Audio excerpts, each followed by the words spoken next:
परम पूज्य महाराज जी के मुख्यमंत्री बनने के बाद हमको लगता है कि मेरे वार्ड में कोई शेष काम बचा ही नहीं है। हमारे वार्ड में कैंसर अस्पताल है, हमारे वार्ड में गीता वार्ड का है, हमारे वार्ड में रेलवे अस्पताल है, हमारे वार्ड में जेल परिसर है। ये सौभाग्य की बात है। भारतीय जनता पार्टी 5 साल चुनाव लड़ती है, 5 साल सक्रिय रहती है, 5 साल मुद्दों पे संघर्ष करती है कि माननीय मुख्यमंत्री जी के लिए एक अलग सफाई कर्मचारी की टीम बनाई जाए। ये वार्ता नगर आयुक्त और महापौर के बीच में हो चुकी थी, लेकिन क्या मामला है वो सेटिंग नहीं हो पा रहा है। ये महापौर और क्या नाम है नगर आयुक्त के संज्ञान में है। नमस्कार, उत्कर्ष पत्रिका देख रहे हैं आप और मैं हूं आपके साथ वैभव सिंह। इस समय गोरखपुर के वार्ड संख्या 24 में मौजूद है और आपको पता ही होगा कि लगातार उत्कर्ष पत्रिका की टीम अन्य वार्डों में जा करके निकाय चुनाव से पहले क्या कुछ वार्ड के विकास की जो बीते 5 साल का रूपरेखा है, जो पार्षद जी के द्वारा जो कामकाज किया गया और नगर निगम में क्या कुछ समस्याएं हैं, उसको लगातार एक दिखाने का प्रयास कर रही है। इसी सिलसिले में हम गोरखपुर के वार्ड संख्या 24 में मौजूद हैं। हमारे साथ बातचीत करने के लिए यहाँ के वर्तमान पार्षद ममता लाल यादव जी हैं। इनसे तमाम मुद्दों पर बात करेंगे और समझने का ये प्रयास करेंगे कि बीते 5 सालों में इन्होंने क्या कुछ विकास किया है। और आपको बता दें कि लगातार 2 बार से ये पार्षद हैं। इस बार इनकी धर्मपत्नी जी पार्षद हैं और ये पार्षद प्रतिनिधि के रूप में लगातार जनता के बीच में जाकर कामकाज कर रहे हैं। सबसे पहले आपका बहुत स्वागत है जी। ये बताइए, 2 बार से आप इस वार्ड के पार्षद हैं जी। क्या कुछ काम आपने वार्ड के लोगों के लिए किया है? सबसे बड़ा बात यह है कि हमारा वार्ड बहुत सौभाग्यशाली है। हमारे वार्ड में कैंसर अस्पताल है, हमारे वार्ड में गीता वार्ड का है, हमारे वार्ड में रेलवे अस्पताल है, हमारे वार्ड में जेल परिसर है। ये सौभाग्य की बात है। मेरे वार्ड में, चूँकि मेरा ward railway colony plus private colony को मिला के ये वार्ड बनाया गया है चुनाव की दृष्टि से, जिसमें मैं चुनाव लड़ता हूँ। मैं इसके पहले पार्षद था। वर्तमान में मेरी पत्नी श्रीमती मीरा यादव पार्षद हैं। मैं प्रतिनिधि के रूप में उनका कार्यभार देखता हूँ। वर्तमान में गोरक्षनाथ पूर्वांचल विकास मंच का मैं संयोजक हूँ, जिसके संरक्षक पूज्य महाराज जी हैं। और मेरे वार्ड में जो भी परम पूज्य महाराज जी के मुख्यमंत्री बनने के बाद हमको लगता है कि मेरे वार्ड में कोई शेष काम बचा ही नहीं है, कोई गली ऐसा बचा ही नहीं है जो विकास से वंचित रह गया हो। और रही बात साफ़ सफाई की, साफ़ सफाई में चूँकि ये माननीय मुख्यमंत्री जी का शहर है, इसलिए भारतीय जनता पार्टी का पार्षद होने के नाते हम लोग विशेष सफाई में ध्यान देते हैं। और हमारे वार्ड में जो भी सरकार की योजनाएं आती हैं, शौचालय या सरकार से संबंधित जो भी आदेश मिलता है, उसका हम लोग पूरे मनोयोग से उसका पालन करते हैं हम लोग। चूँकि इस वार्ड में साफ़ सफाई की व्यवस्था, अन्य व्यवस्था पूरी तरह दुरुस्त है। और रही बात यह है कि वार्ड है तो कुछ न कुछ छोटी मोटी समस्याएं रहती हैं, जिसको मैं पूरी तरह दावे के साथ नहीं कर सकता हूं।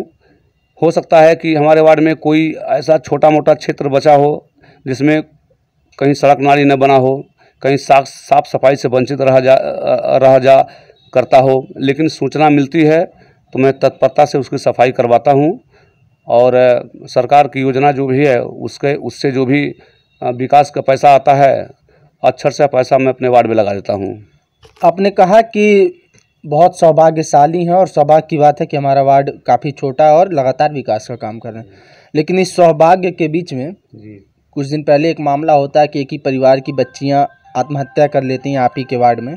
और ये मामला और ये मुद्दा काफ़ी प्रकाश में आता है और कहीं न कहीं वजह पता चलता है कि कुछ आर्थिक तंगी के कारण ऐसी घटना हो जाती है। हालांकि ऐसी घटना का जिम्मेदार कोई जनप्रतिनिधि तो नहीं होता, लेकिन एक जनप्रतिनिधि के रूप में मतलब किस प्रकार से देखते हैं अगर आपके वार्ड में ऐसी समस्याएं हो सकती हैं?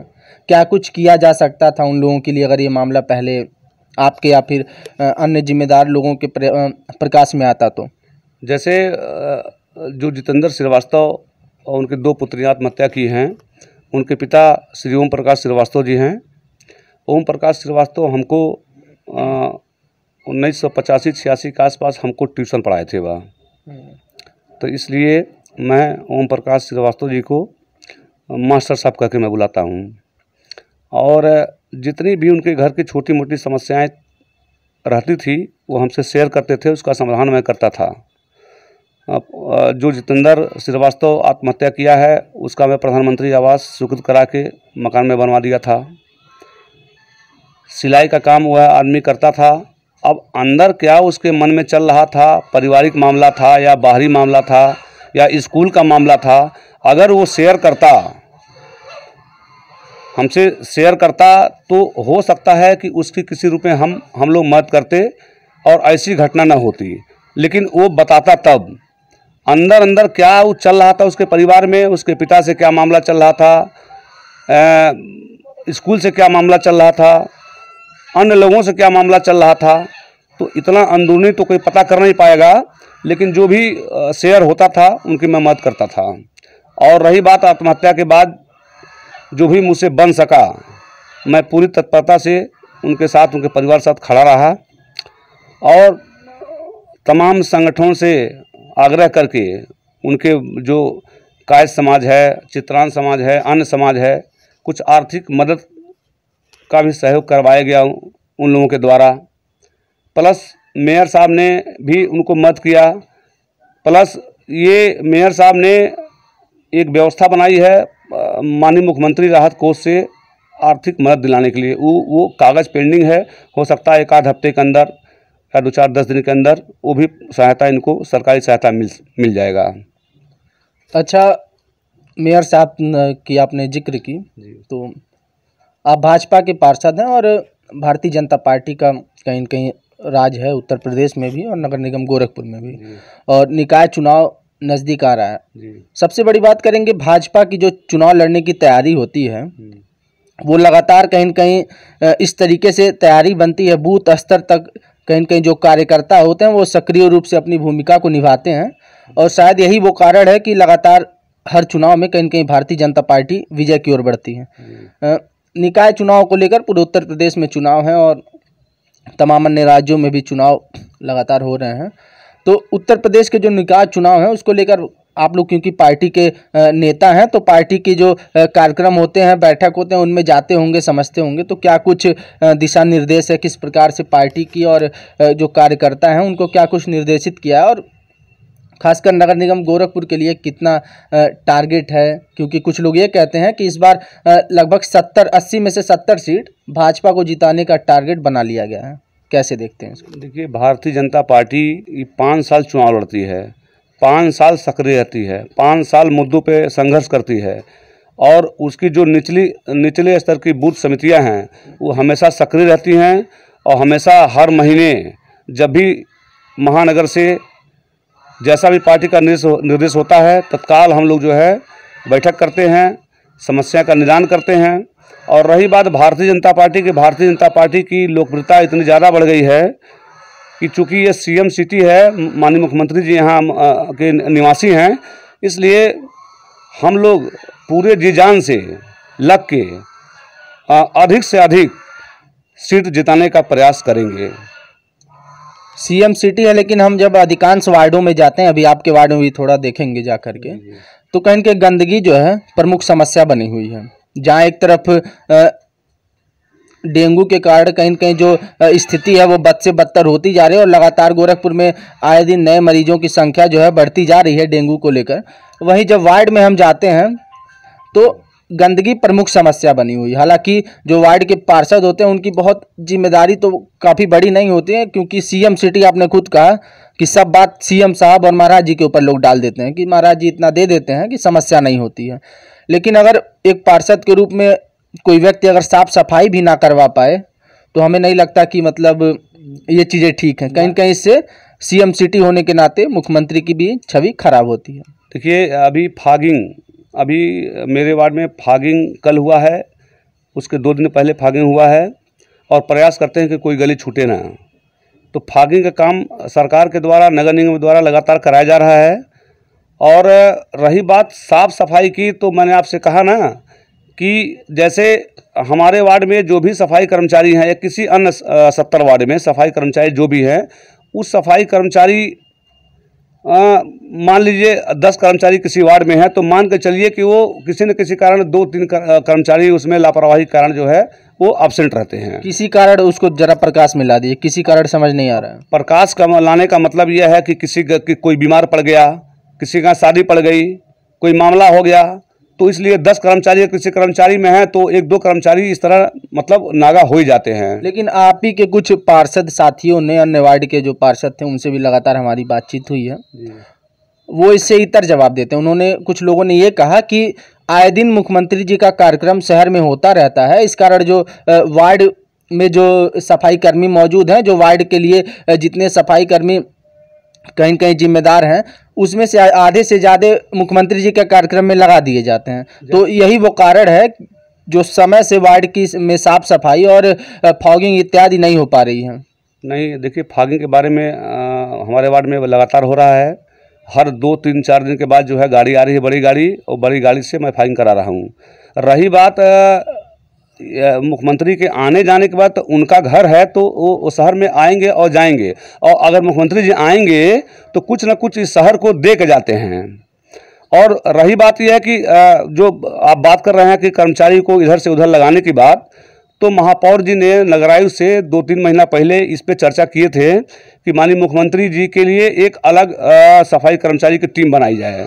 ये वार्ता नगर आयुक्त और महापौर के बीच में हो चुकी थी, लेकिन क्या मामला है वो सेटिंग नहीं हो पा रहा है। ये महापौर और क्या नाम है नगर आयुक्त के संज्ञान में है, वो लोग जाने हैं। चूँकि असमंजस नहीं बैठा पा रहे हैं क्या दोनों लोग आपस में? ये अब असमंजस की बात नहीं, वार्ता हम लोग के सामने हुई थी कि जो टीम लगाई जाए माननीय मुख्यमंत्री जी कार्यक्रम में, वो टीम एक अलग से स्पेशल टीम बनाई जाए।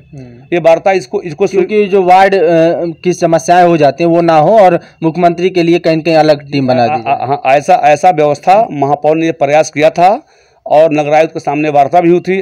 अब इसमें क्या सामंजस्य बैठा कि नहीं बैठा, क्या कारण है, अंदरूनी कारण, तो अब चूंकि वो बड़े लेवल का मामला है, इसलिए हम लोग बहुत हस्तक्षेप उसमें कर नहीं पाते हैं। अच्छा, लगातार दूसरी बार पार्षद हैं आप, 10 साल हो गए। इन 10 सालों में 5 मुख्य काम बता दीजिए। हालांकि साफ सफाई इत्यादि तो एक रूटीन का काम होता है पार्षद के लिए, लेकिन 5 मुख्य काम ऐसे कुछ बता दीजिए जो गिनाने लायक हो, वो आपने इसे अपने क्षेत्र की जनता के लिए किया हो। एक काम तो मैं 2 लेन का बिस्मिल द्वार बनवाया अपने कार्यकाल में जेल रोड तिराहे पे। और जो जेल रोड की मुख्य सड़क है, जो रेलवे कॉलोनी बिछिया वाली सड़क को जोड़ती है, उसको माननीय महाराज जी के ने 1 करोड़ कुछ रुपया दिया था, उसको बढ़िया ढंग से 2 लेन का मैंने सड़क बनवा दिया। घोसीपुरवा मोहल्ले में कैंसर अस्पताल से जो घोसीपुरवा मोहल्ले में जाता है सड़क, ये सड़क पिछले 20 सालों से बहुत स्थिति खराब थी, पानी लगता था, गड्ढे थे, इसको मैंने सीसी करा दिया योजना के पैसे से। और ये जो वार्डों में गलियां हैं, गलियों को मैंने इंटरलॉकिंग करा दिया। पीछे ये आवास विकास कॉलोनी है, इस पीछे हमारे पूर्वी आवास विकास कॉलोनी है, उसमें कुछ कार्य वंचित रह गए हैं। वंचित इसलिए रह गए हैं कि वहाँ के नागरिक ये कहते हैं कि ये सड़क अगर ऊंचा हो जाएगा तो हम लोग के घर में पानी घुसेगा। उनका कहना है कि सड़क को 6 इंच इसको खुदवा के तब आप सड़क बनवाइए। तो ऐसा तो एस्टीमेट बनता नहीं है, कोई जेई, कोई चीफ इंजीनियर ऐसा एस्टीमेट नहीं बनाए कि सड़क को खोद के और एस्टीमेट बनाए। तो इसलिए पूर्वी आवास विकास कॉलोनी कुछ सड़कें वंचित रह गई हैं, लेकिन फिर भी हम टेंडर करा दिए। अभी 10 दिन पहले टेंडर हुआ है। अब टेंडर हुआ है, कोई ठेकेदार आएगा, सड़क के ऊपर सड़क बनाएगा। अगर वहाँ के नागरिक विरोध करेंगे तो वहाँ के नागरिक समझेंगे अपना। अच्छा, एक आखिरी सवाल ले लेते हैं कि भारतीय जनता पार्टी की नगर निगम में लगभग कितनी सीटें आने वाली हैं, और मुख्य रूप से समाजवादी पार्टी ही टक्कर दे रही है हर चुनाव में, कह सकते हैं। तो हम नगर निगम में क्या स्थिति है, कौन टक्कर दे रहा है और कितनी सीटों पे? क्योंकि आप भारतीय जनता पार्टी के नेता भी हैं, फिर उसके बाद पार्षद हैं, तो भारतीय जनता पार्टी के नेता की हैसियत से क्या कहेंगे इसमें? देखिए, यहाँ पे कोई टक्कर में नहीं है, न सपा है, न बसपा है, न कांग्रेस है। यहाँ पे सीधा भारतीय जनता पार्टी का बोर्ड बनेगा, पूरे बहुमत से बोर्ड बनेगा, इतना हमको विश्वास है। चलिए, तो बहुत धन्यवाद हमसे बात करने के लिए। तो हम नगर निगम गोरखपुर के वार्ड संख्या 24 में मौजूद थे। हमारे साथ पार्षद प्रतिनिधि ममता लाल यादव जी मौजूद थे। इन्होंने तमाम मुद्दों पर हमसे बात की और समझाने का प्रयास किया कि बीते 10 सालों में, चूंकि ये 2 बार से पार्षद हैं, इस बार पार्षद प्रतिनिधि के रूप में अपना ये कार्यभार संभाल रहे हैं, तो बीते 10 सालों में किस प्रकार से जनता की सेवा कर रहे हैं, किस प्रकार से कामकाज कर रहे हैं और भारतीय जनता पार्टी की किस प्रकार से तैयारियां हैं। और इन्होंने ये बताया कि इस बार भी भारतीय जनता पार्टी का बोर्ड बनेगा और कोई टक्कर में नहीं है। हालांकि ये देखना महत्वपूर्ण हो जाता है कि कुछ दिन बाद जब चुनाव के नतीजे आएंगे तो क्या फिर एक बार भारतीय जनता पार्टी का बोर्ड नगर निगम गोरखपुर में बन पाता है या फिर नहीं। इसके लिए हमारे साथ बने रहें और देखते रहें उत्कर्ष पत्रिका।